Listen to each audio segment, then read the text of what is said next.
Perdana Menteri ARA tidak teruskan kelulusan projek tebatan banjir RM7 bilion.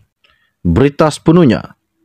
Perdana Menteri Datuk Seri Anwar Ibrahim mengarahkan kelulusan mutakhir projek tebatan banjir berjumlah RM7 bilion daripada keseluruhan peruntukan sebanyak RM15 bilion yang dilaksanakan melalui rundingan terus tanpa proses tender diteliti semula.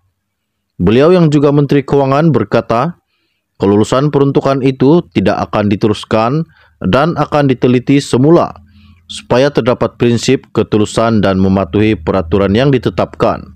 Jumlah ini bukan kecil atas alasan umpamanya membantu menyegerakan langkah tebatan banjir, tetapi ada masalah apabila peraturan tidak dipatuhi dan ada upaya mencari kesempatan.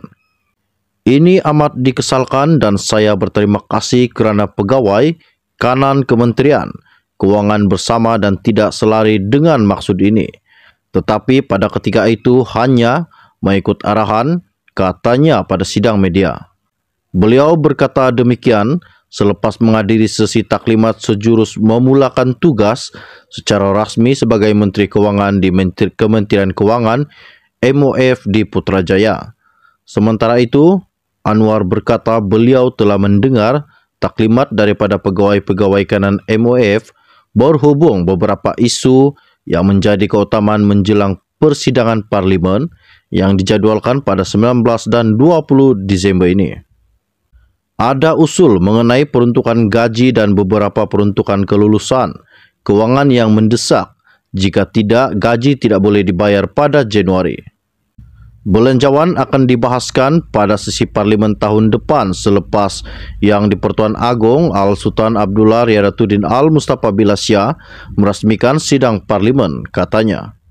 Anwar berkata, kerajaan perpaduan akan memberi tumpuan kepada menyediakan iklim yang segar dan positif untuk menggalakkan pelaburan, memulihkan keyakinan dan memacu pertumbuhan ekonomi negara.